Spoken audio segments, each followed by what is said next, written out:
The following program is a production of HEW Entertainment and contains views, opinions, commentaries, and content that may offend some subscribers of this show. Listener discretion is advised. It's that time once again for HEW Entertainment Radio.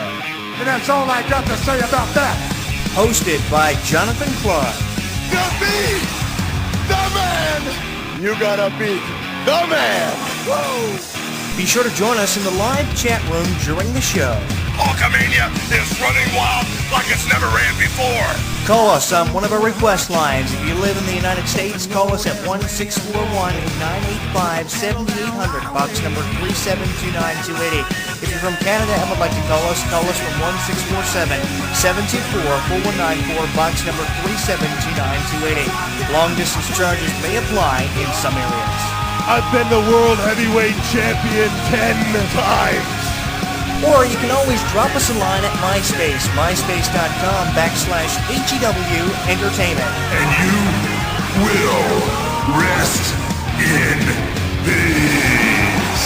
Emailing us works for you too. Email us hewwrestling@hotmail.com. I am a wrestling god.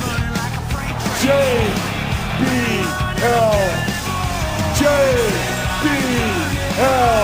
And now, without any further ado, here is your host of HEW Entertainment Radio on the official website of HEW Entertainment, Jonathan Clarke.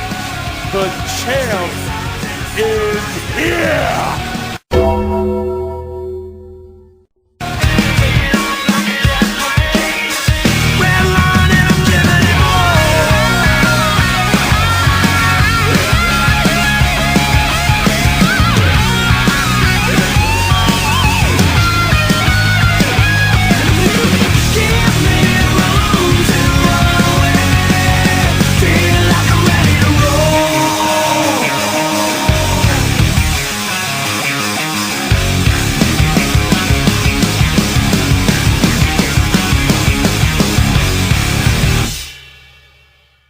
Streaming live on YouTube, Twitter, and Facebook. HEW Entertainment Radio is inviting you to comment on our video blogs, join the conversation, and like us. So what are you waiting for? Log on and listen now.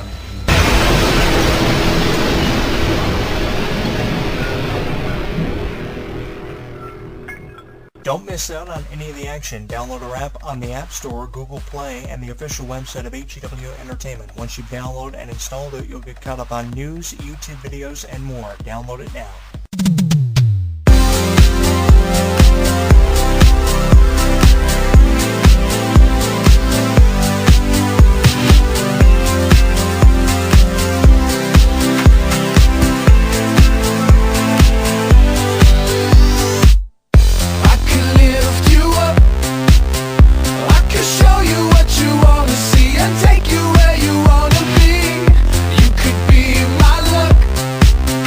Even if the sky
safe and sound. I can lift you up, I can show you what you wanna see and take you where you wanna be.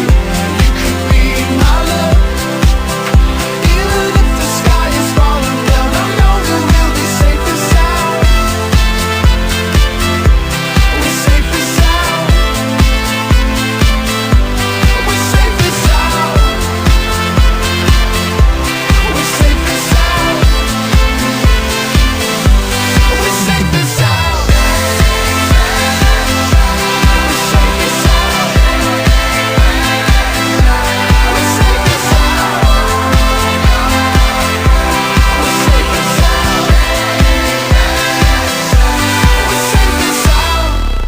They are the capital cities with their hit Safe and Sound. I'm your host, Jonathan Clarke, and if I were cool, I'd probably start off the show by saying, "What's up, bitches?" But I'm not going to do that. Rather, I'll put this one out there for everyone who was never a fan of Triple H and his sense of direction with WWE as the COO. From a creative standpoint, I've never really been a fan of anything he's done for the better part of the last year. Ever since 2015 came in, he's broken the neck of Sting. He's been the cause of injuries to Seth Rollins and Randy Orton. The biggest names in the business have put in for time off, including John Cena. There are so many faults, and it all falls back on Triple H. So this week I'm offering up a little bit of a shoot video towards Triple H because I really don't agree or condone with any of his actions as the COO of the WWE. I haven't for the better part of the last year, so that's why I'm choosing to shoot on him and let them all out this week on my show. And I invite you to get in on the conversation on my Facebook page at HEW Entertainment and on Twitter at Jonathan Clarke1. You can also let me know in the comments of this video at Jonathan Clarke22. Just to give you guys a little bit of an idea of what to expect over the next couple of weeks on this show, next week we're going to be talking about Bo Dallas and my expectations for the future of Bo Dallas, because I think he has a very promising future as I try to make believers out of all of you. Don't know if I'm going to be successful in doing that, but we're going to try to. Next week we're also going to be talking about people like Liv and Maddie from the Disney Channel original show. That's coming up over the next couple of weeks on this show, so keep listening for those video blogs. But this week, as I turn my attention to Triple H, the first thing that really pissed me off about Triple H was his treatment of Sting ever since Sting's arrival in the WWE ever since WrestleMania 31. Was really hoping that Sting was going to be given the benefit of the doubt in that match with Triple H, but with the way they treated Sting, I don't condone the actions of the Authority at any point in this match with the NWO and DX being involved in the way they were. It was really a watered-down feud that we would have liked to have seen back in the 90s, and there was really no point of having the NWO and DX ever involved in the match. Shawn Michaels pulling the proverbial rabbit out of the hat, super kicking Sting the way he did. It was just absolutely ridiculous, and then a couple of months after that, of course, Sting returns, challenges Rollins for the championship. He suffers a neck injury in the match.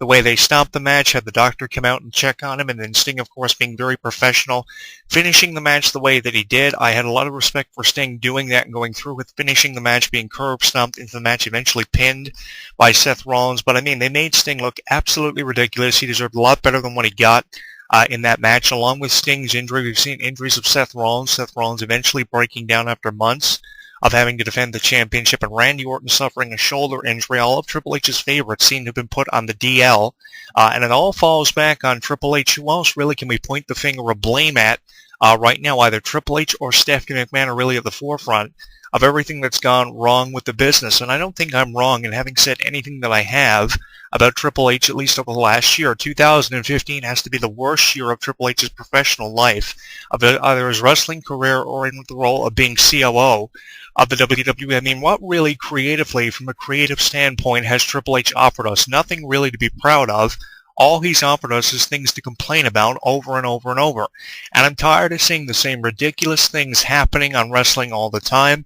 It's always Triple H and Stephanie's favorites getting the benefit of the doubt. Nobody else is ever given a chance or given an opportunity. What happened to the Dean Ambroses of the world's being promised opportunities? Roman Reigns being promised an opportunity. Bo Dallas is another one who's obviously over. Daniel Bryan was forced to retire earlier this year. It's been a ridiculous year to be a wrestling fan, and I don't think that wrestling fans really have much to be proud of for what we've witnessed because of the Authority this year, which is why I really believe and have firmly stood by my assumption that Triple H should be gone from the WWE. I've said this on blogtalkradio.com. I've said it in some of my written columns for In This Corner with Jonathan Clarke.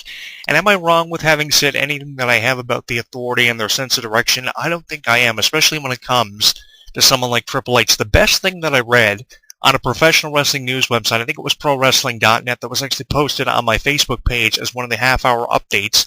That's posted all the time on my Facebook page and tweeted out on my Twitter at Jonathan Clarke 1, is that Vince McMahon allegedly is a legit person calling the shots backstage. Still, it's believed that Triple H is just on television making out that he runs the business for the purpose of a storyline to keep Vince McMahon off TV.